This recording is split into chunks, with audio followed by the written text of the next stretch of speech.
Hey, this is Joe Prosperi And Lydia Gwynn. from Chew in the Lou. Thanks for downloading our podcast. Make sure you check out our website, chewinthelou.org, to find recipes and stories from throughout the St. Louis region and from PBS food chefs. Now on to our episode.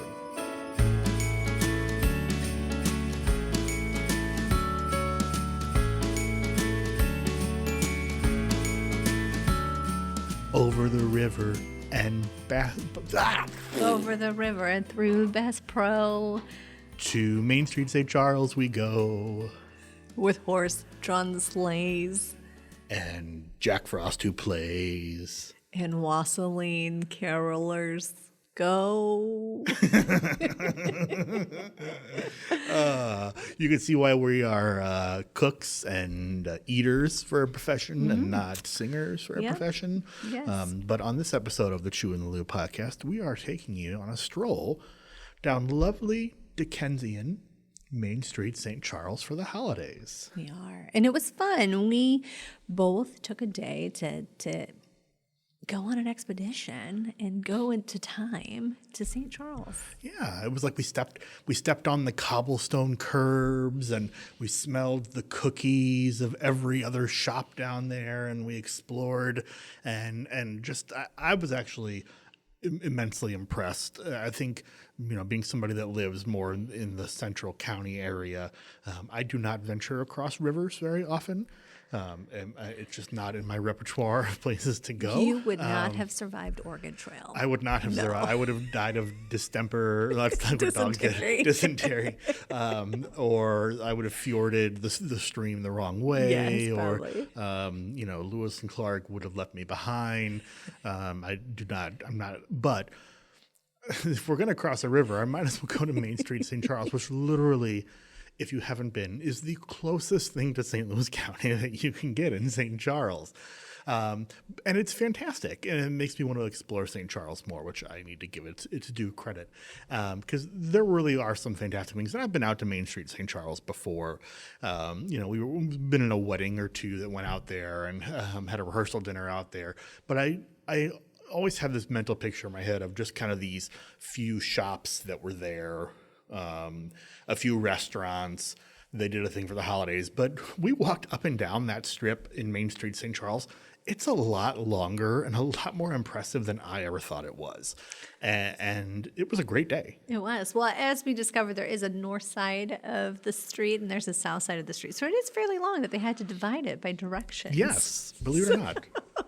But the beautiful thing about St. Charles is just not only how quaint it is, but it's just the aesthetics and the ambiance and the history that goes behind it too. And you're right next to the river. So if you can't get that feel of coziness, it's there. It's everywhere. It surrounds you. So, I think we were like, where do you go for the most quintessential place in St. Louis for the holidays? Yeah, we wanted to kind of get out of the city and do something that, not everybody knows about. I think everyone knows that St. Charles exists, and that there's Main Street, St. Charles, and we know, when you think of the Blanchette Bridge and crossing out Highway 70, there's the Ameristar Casino and there's Bass Pro Shops, but you forget that literally right there is Main Street, St. Charles, and what is a phenomenally good experience with lots of good food places, lots of great food shops, and we're going to walk you through some of them. Yes. So take a listen to our day in St. Charles.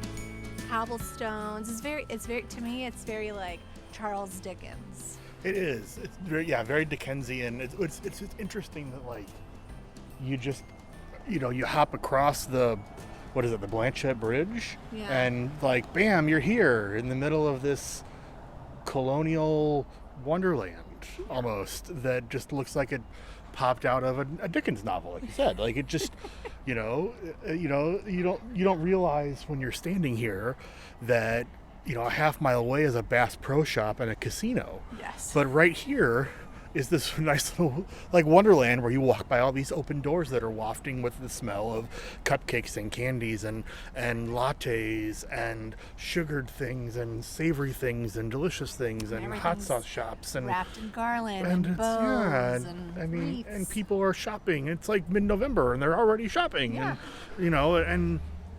And it's like Christmas is probably here year round. It's like, oh, where does Christmas go? At my house, it goes in the basement. In St. Charles, it all compacts down to Main Street for the entire year. Yeah, we walked out, we parked our car kind of in the middle of Main Street and kind of looked left and looked right and just kind of started walking a direction. And we knew there were some places we wanted to go. We asked some people for some recommendations of places to hit up. But we didn't really have an agenda. We just explored. And we walked maybe 20 steps, and we saw a sign on the sidewalk, and we were like, oh, short rib with potato pancakes and poached eggs. Okay.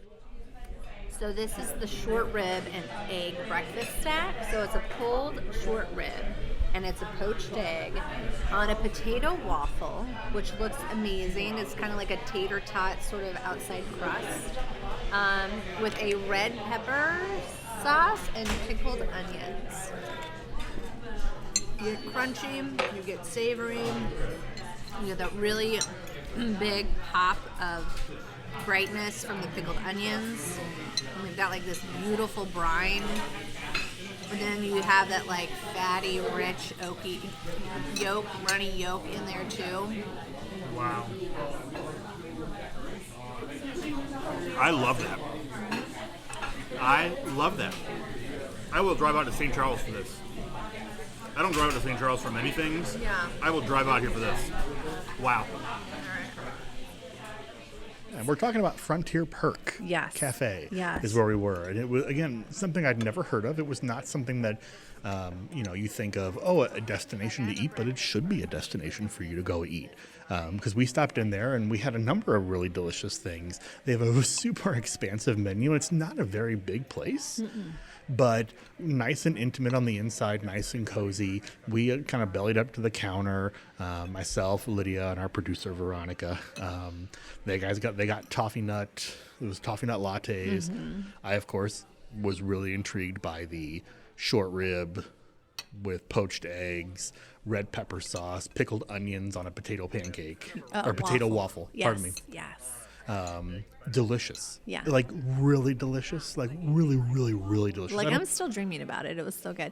But I'm not gonna. The other thing too, if you remember, we also found these Cuban meat pies that they had in their front counter. So I was like, well, what is this? You often, you'd see a cinnamon roll up there, or maybe a Danish, but a Cuban meat pie. So we got one of those too. This was like 10 o'clock in the morning, and Cuban meat pie is not something that you think of for breakfast, but they were serving it in kind of a brunch style way. And they were like, oh, it's kind of a salty, sweet, spiced Savory beef pie. And we were like, okay. I mean, salty, sweet, spiced beef pie. I mean, that's 5 great words together. Yes, that's hitting all the palates, all that you need to have done in one sitting. So, and everything was delicious. I mean, I'm putting that back on my list of places to go. So Frontier Perk Cafe really started off our Main Street St. Charles journey.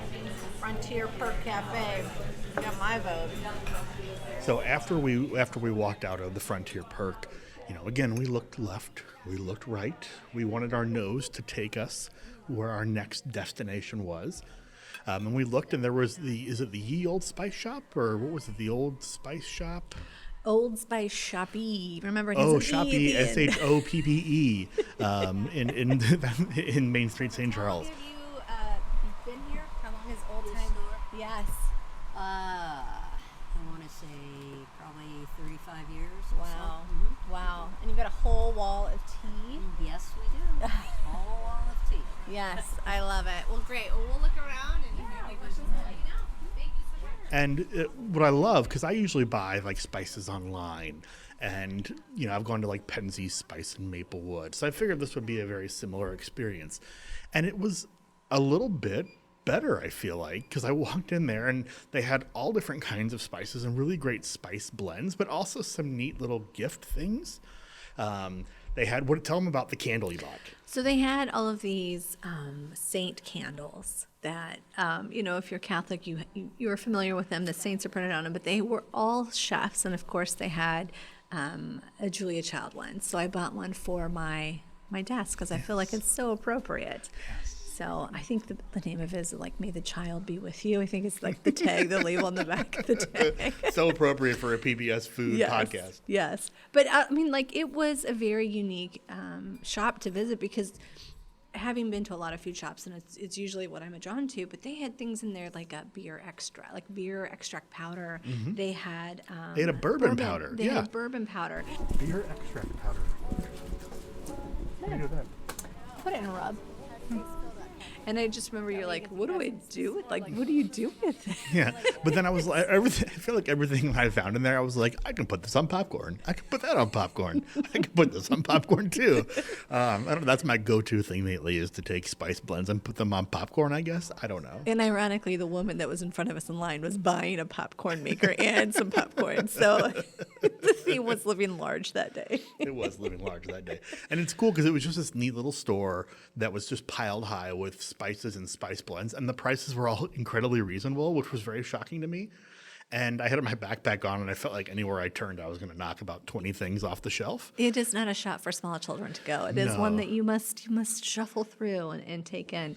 It was also great, too, because she has a whole back wall. So not just spices, but teas, like a lot of loose leaf teas, a lot of varieties of teas. So it's definitely a unique shop to check out if you're looking to get your food lover in your life something nice and unique. So, and you bought your kids a little something. I did. It was it elf powder? What was it? Elf. It was like little special elf sprinkles or something. It was a little cute little metal can that had a chocolate salted caramel powder in it. Elf sprinkles or something that I thought was really cute. So when our elf on the shelf shows up for the holidays, her name is Poe, is our elf's name. Poe is going to bring this elf sprinkles with her so my kids can have that on their hot chocolate, on their oatmeal if they want in the morning, and their milk if they want, just something to lighten up our elf on the shelf. So we met someone along our journey. We were on our way over to Grandma's Cookies because it was a must tag and suggested by a lot of our Chew Crew members. And we ran into Ryan Cooper, who is the man in charge of the festivities of downtown St. Charles for the holidays. Now he has a more appropriate lengthy long title, which I will let him share himself.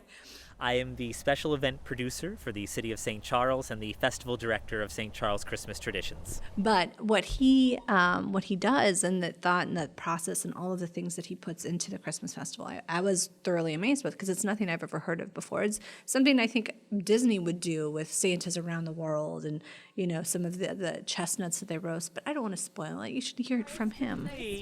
Again, I'm so sorry. I promise I wasn't ignoring you. We've been kind of out in the field all day, all week, so we haven't really been back at my desk. Well, it looks like you guys have started decorating. Yes. So it's a pretty quick turnaround because we have a historic Halloween festival as well. So it's like pretty much as soon as that's over, the corn stalks come down, the greenery goes up, and and it's really kind of fascinating to see the transition. Yeah. But now it's really in full force. So now you really get to. And so when does everything start? Like after So Thanksgiving? it starts the day after Thanksgiving. Okay. Yeah. So that's always our opening day for our big Christmas Traditions Festival. That's awesome. And how long does it run? Till It Christmas? runs for a month. So we always close on Christmas Eve itself. Okay. So every Wednesday, Friday, Saturday, and Sunday from the day after Thanksgiving through Christmas Eve. Okay. And what does it all entail? I mean, like carriages, right? Sure, there are carriages. So it's been around for 47 seasons. So it's really kind of part of the fabric of the Main Street community.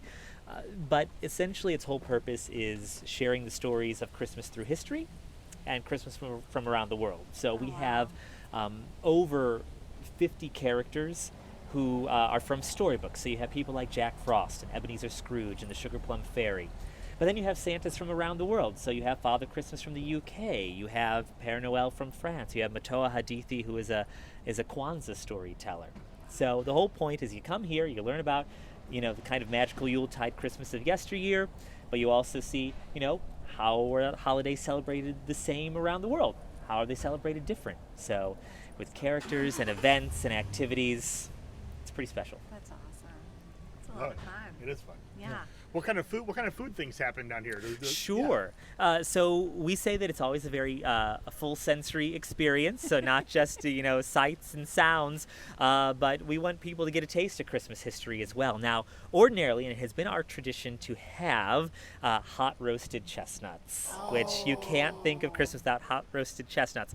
Unfortunately, our chestnuts come from Korea and China, and we haven't been able to get them this year. So making lemonade from lemons. This year we are actually trying something for the first time. We are offering traditional hot wassail, which was a traditional old medieval and Victorian beverage that people, the origins of caroling, you would go around and you'd be known as a wassailer. So you would go singing from door to door. Here and we sort go of- wassailing. Exactly. And it was sort of like Christmas trick-or-treating. You would go, you would sing, and you'd get a cup of this hot cider to kind of thank you and raise a cup of good cheer for the new year. So we said, okay, we may not have our roasted chestnuts this year, but it's always been kind of a dream of mine to be able to offer the traditional hot wassail and tell that story, that historical component of Christmas. So we're going to do it this year. Our chestnut roasters will become wassail vendors, and we're excited to see how it goes. Do you have to sing in order to get some wassail?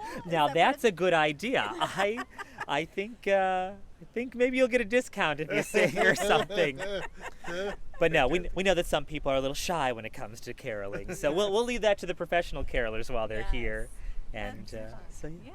Well, good. Now, in walking around, it seems like every store I walk by smells like cookies. Yes. Is that by design on Main Street, St. Almost. Charles? It's like torture. I mean, we're here by Grandma's cookies, and it's just, you can smell it on the sidewalk, and it's incredible. I mean, it's the full sensory experience is a true thing, and it's hard any time of year, but especially at Christmas, to walk by a place that smells like cookies and not go inside and fill your belly with some cookies. So, and that's the wonderful thing about Main Street, is that you have no shortage of ice cream and sweet shops and cookie shops. It's really a dangerous place to be around during the holidays, really. Yes. Yeah. Well, it's hard on the pocketbook too, not Yeah. just the waistline. Sure. Well, is there anything else? Is there anything that you would want, people in the St. Louis region to know about Main Street, St. Charles at the holiday? Things that you guys are really proud of, or Sure. that you really want to highlight, or Yeah, one of the exciting things about the festival is that though it's been around for almost half a century, it's still sort of an undiscovered gem for a lot of people who live in the area.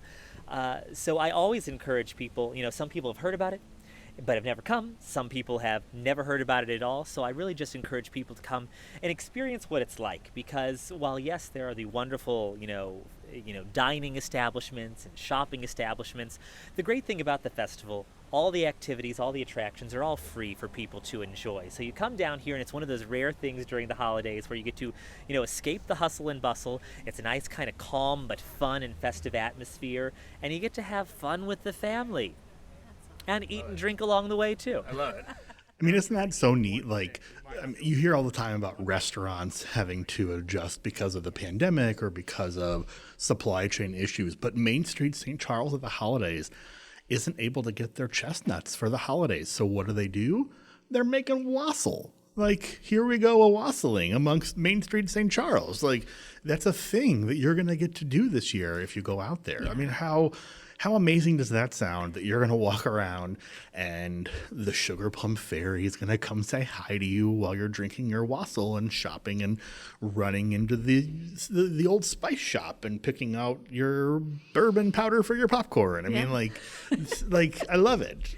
It's things like this that kind of create like a rebirth, like some of these old traditions that kind of go back, they get lost in time, but then there's a time and a place for that rebirth. And it's so exciting to see it come back, because now children will get to experience and understand where wassailing comes from and get to enjoy it themselves.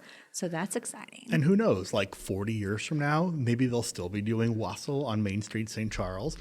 And they'll have some big sign up that says 40 years ago, because of the COVID pandemic, remember that? We had to change from chestnuts to wassail, and it was so well received that we now do wassail every year, and it's now a thing that people come far and wide for.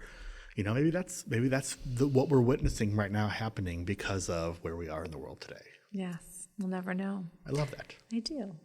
Well, let's talk about Grandma's Cookies because we were right outside Grandma's Cookies, and it was super hard to talk to Ryan without getting like drawn in. And by every the time somebody smell. walked in that door, it would waft out, and I would be like, "What is Ryan still talking? What?" And my nose, like It those cartoons where Yes. somebody's body gets picked up and floats through the air. where it like comes and it pulls your nose. Yes, That's what was happening. Raisin, peanut butter, and snickerdoodles. Yeah. Because I got a few coconut earlier. Those are my favorite. Oh, I take it you come here a lot. So regular. Yeah. He sold 700 cookies this morning already on pre-orders. Wow. Can you imagine? It's a lot of When I work. was in earlier, I had to come back because at 10 o'clock they didn't have some of these done yet. So. Oh, wow. Yeah, they're pretty good. Good. Well, and like I joked, I feel like I walked in and I instantly gained 5 pounds just by the smell. It is sweet. It is cookies. It's everything that you would expect from Grandma's kitchen. Yeah. And that's what Grandma's Cookies were all about. So, And we met a wonderful guy as soon as we walked in who told us the story of Grandma's Cookies. yeah. First of all, Teresa, who's in that news ad, like that, she's 47 now. Yeah. That was when she was 5, so it's her grandma. Oh, wow. And so all the recipes are grandma's. Grandma had 32 foster kids, so Wow. her idea was actually just to make an affordable cookie. And we are so busy. Like I did 700 chocolate chip already this morning. Oh, wow. So we have people that our orders are coming in and just so everything's just kind of a basic, good old fashioned grandma baked them for you in the morning type thing, but the like kind of smells- straightforward. So. Yeah, the smell's intoxicating. Yeah, well, so yeah. Well, I feel like I thank you. gained 5 pounds just smelling it and walking in. Besides chocolate chip, what's your top seller? Chocolate chip by far is the Yeah. number one top seller, and then it's really hard because some people really love the peanut butter cookies. Oatmeal raisin was the only one that wasn't grandma's recipe. Yeah. And I always love the story they told me is that there was an older lady lived up by the church up here, and they said rain, sleet, or snow, she would like carry him down to grandma. And back then, grandma lived here, and the grandkids would sell the cookies out of the side window over there, and so grandma would bake her for the recipe. So that's one that wasn't grandma's recipe. Yeah. And now we're doing a whole bunch of new ones. Like we have a pumpkin cookie that's from the minds of the ladies that work in the back now. So but slowly, most of them are just grandma's recipe. And we do pumpkin, we do a ginger spice, white chocolate macadamia. Those are all what we call special order cookies though. Yeah. So you have to call those in. Because most of our cookies are only 89 cents a piece. Wow. And when you buy a dozen, it's buy 10, get 2, because grandma wanted to beat the baker's dozen a long time ago. Yeah. Come on in, guys. Smells amazing. So we actually mix fresh every day. Like she's doing the pumpkin cookies right now. So we mix fresh every day in the back and that side, and then we just have 2 ovens right here that we keep going all the time. That you can see on the cooling rack right over there. Yeah. And we had that whole area cleared back. We used to do parties, but we're so busy now. It's all just ingredients that we have. So. Well, it looks And the as weird though- thing is, like I said, we ran out of chocolate chip cookies. They're baking those right now, trying to catch up. But Well, for 89 cents, these are still the deal. These are huge cookies. well, like I said, she just wanted to make them affordable for everybody. She knew they always said that she'd be out there with the homeless people and waiting for them to come out. So Yeah. I never had to meet grandma, but she was a legend. So Yeah. yep. You have done justice and told your story. Well, good. We're gonna take a dozen. Okay. Yeah. So Larry was great, obviously, at Grandma's Cookies. That was not a story that we were expecting to get. We thought we'd just go in and buy some cookies, and Larry walked in to warn us about that it would be a little bit of a wait for chocolate chip cookies, and we told him who we were and what we were doing for 9PBS, and he opened up like a book and told us the whole story of Grandma's Cookies, and we loved it. So of course we had to buy some cookies. I mean, that's when we were there. Now, word of warning about Grandma's Cookies. Warm them up before you eat them. So we made that mistake of walking out and just like diving right into a box of cookies that we, walked down the street and did some other stuff, and they had gotten cold by that point. They are not at their best unless you warm them up. So if you buy some Grandma's Cookies, get them warm in the store, or take them home and zap them in the microwave real quick, because the butters and the shortenings and things they use in them, trust me, you want those cookies warm, and they are at peak performance when they're warm. Yes. They were good. Speaking of good bakeries, we walked down to visit Mr. Meowski's. And Mr. Meowski. Mr. Meowski's. And we got to visit, I got to visit with Timothy there. He is the gentleman responsible for Mr. Meowski's. And he, we did a TikTok with him earlier in this year and got to hear his story. But, he was a gentleman that kind of during the recession, he took a pivot and got really excited about making croissants and sourdoughs and opened his own business. And Didn't everybody get really excited about making sourdough? Oh my God. But he actually turned it into a business. He was so good. It was one of those stories where more and more people requested it, and he's like, well, maybe I could make this a thing. And not only has he made it a thing, but he's made it a store, and he's been there for 5 years doing this. He's kind of one of those staples that you go to. The croissants are beautiful, and they're flaky. And I'm sorry I'm getting sultry about this because that is one of my passion points in life is a good flaky buttery croissant that like when you go to break it apart, it crunches and it pulls into its layers. So, anyways, Timothy was gracious enough to stop his prepping for the day to talk to us about some of the things that happen on Main Street, St. Charles, and what he looks forward to. So usually, if Christmas Eve is a day that we're not open regularly, I'll make a special menu, but it's going to be basic. It's going to be rolls, plain croissants, cookies, a pie, and the sourdough bread. So that's why I kind of said that I'm setting other people up to enjoy their day, not necessarily. No, for sure. And so when you say that you're setting shoppers up for the day, it's not just with pastries, but you also have something that'll kind of substance. Like you've got quiche, and then you have specialty things over the weekend too, right? Like specialty flavored items that you usually do. Yeah. So our quiche, we make our pie dough in house, and we really work to make it really flaky. And it's one of the best savory items we have. And we usually offer 2 different flavors. One of the standbys is bacon and cheddar. And then sometimes we do a caramelized onion and a cheese or something like that. But the combination of the quiche batter with our house-made pie dough it's always really good. What's your favorite part about holidays here on Main Street? I think my favorite part of being here on Main Street is enjoying the energy that everybody brings in the store. So Christmas is a really happy time of year, and a lot of times that baking is a very solitary thing. We do it in the middle of the night. So all that positive holiday energy gets brought into the bakery by our customers. I think that's the favorite part for me. I love it. What thing do you make are you most proud of, sir?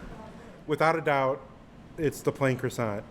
And then equal to that is our sourdough bread. So those are my 2 passions and the reason why I started the bakery. So the plain croissant is very technical.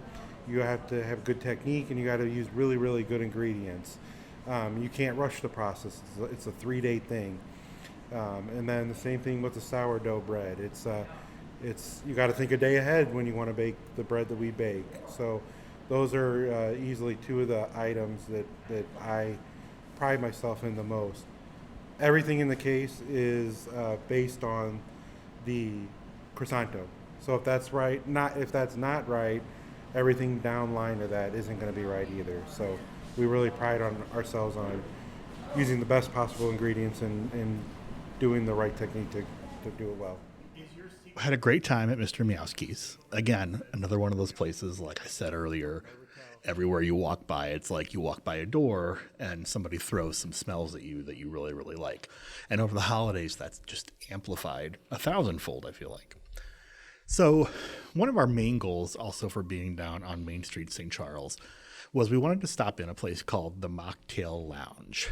Coming up in January, we are going to talk a little bit about Dry January on an upcoming podcast. So we thought, while we're out there, let's stop in and visit with the owners of the Mocktail Lounge. And we were planning on getting some sound bites, tasting a mocktail or 2. And we were there for over an hour. It was amazing. It was amazing. We had an amazing interview with Brandy and Cameron. Yes, and they Brandy were and Cameron. both just so warm and welcoming and shared with us so many things. Yeah. That I'm excited for that episode. Yeah. And we were going to do just that as part of the podcast. The interview was so great, and their stories were so inspiring that we think that in January, that's just going to be our whole podcast episode, is that conversation with them. So more on that coming soon. And as we were on that side of the street with Brandy and Cameron at the Mocktail Lounge, we were suggested to go and visit a brand new store that just opened, the Fig and Sparrow. Oh yeah, that place was awesome. Oh my God, I was very happy that I left a majority of my wallet in the car because I probably would have bought the whole store. I'm sure you saw it. I was losing my mind over some of the products that they're carrying in there. Things that normally, like, as someone who inspires and researches good quality products, a lot of those are available only on the internet. It's nice to find a storefront that carries them. They have things like Cook's Extracts. It was actually a company started here in St. Louis, and the family's now took it out to California, but it was something originating here in St. Louis. Amazing product. A lot of other little spices, great bakeware. I mean, I think you said you're going to go back and Christmas shop.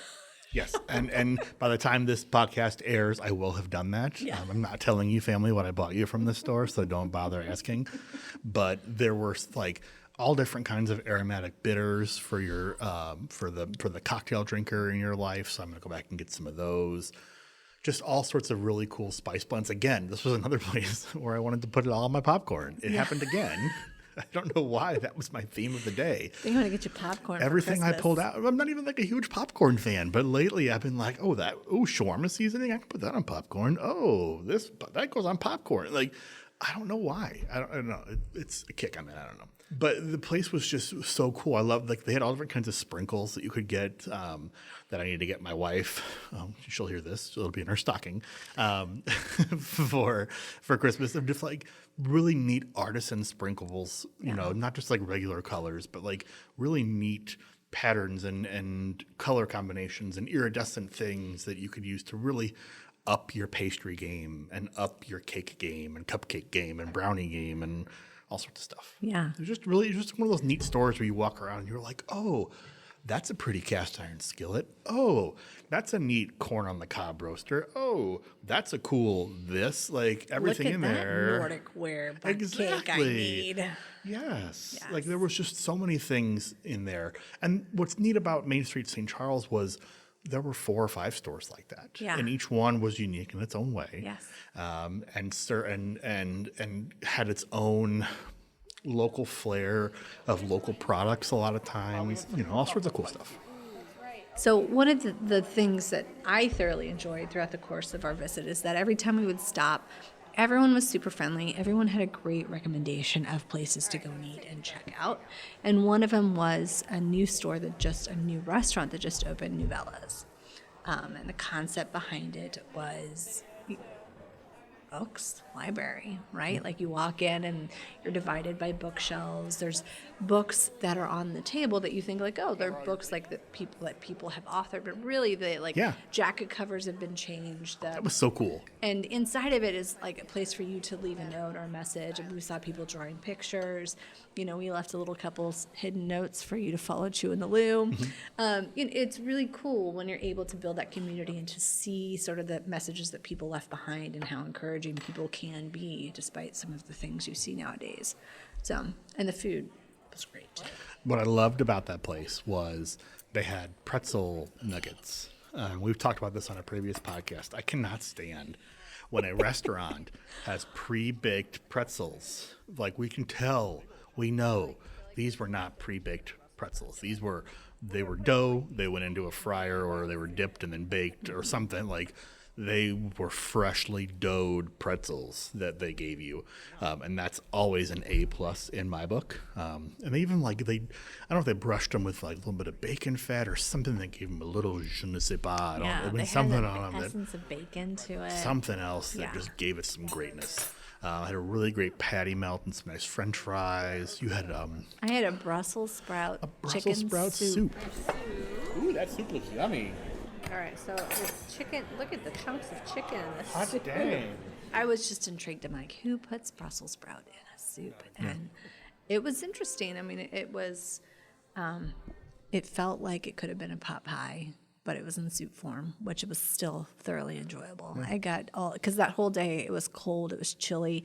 Everyone had pot pie, and I was like, I really want a pot pie. I feel like that would just. She said that like 4 times. And of course, there were 4 signs outside of multiple restaurants that were like, special today, chicken pot pie. I know. And we didn't go to any of those. We went to, to a We different went to the restaurant. one with but it was a great discovery because I also was able to pick my own adventure, which you can like mix and match. And so I was able to also have a salad and a soup, and it was great.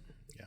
Producer Veronica over there had a great shrimp po' boy that she gave a big thumbs up to, and a nice salad. And it was just a neat restaurant, great vibe. Again, right there on Main Street. And I loved the book thing. I mean, I took pictures of it. We'll share them on Chew in the Lou. Such a cool place. It is. Gracias. Cheers, friends. And then I think that wrapped our day. I think at the end of the day we were pretty full. Yeah, we rolled off of Main Street, St. Charles. We had logged our steps for the day, and I think really it's going to be something that I want to take the kids back to. It's something unique. There's lots of places still yet undiscovered, that I was like, I'm going to see this when I come back next time.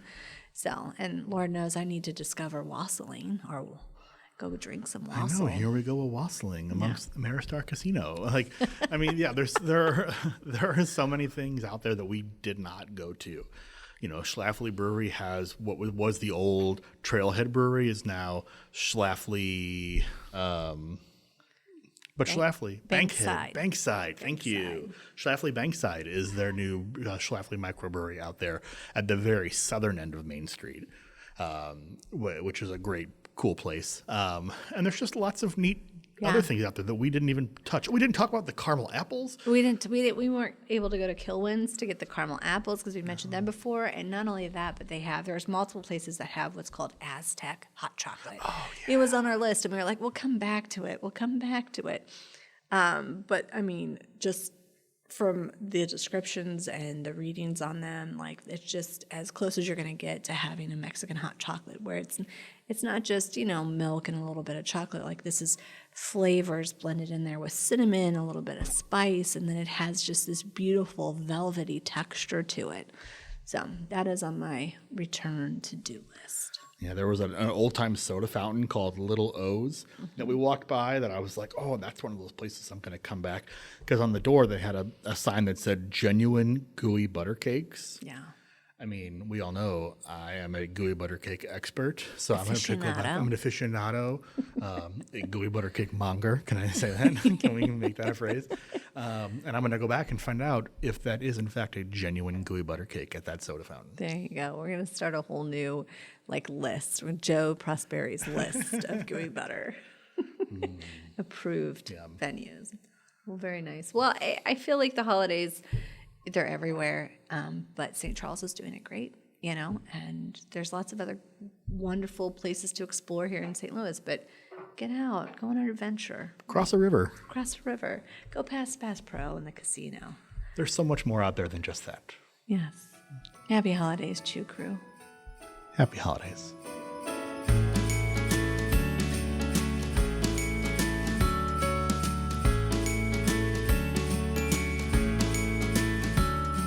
Your hosts for the Chew and Lou podcast are Joe Prosperi and Lydia Glenn.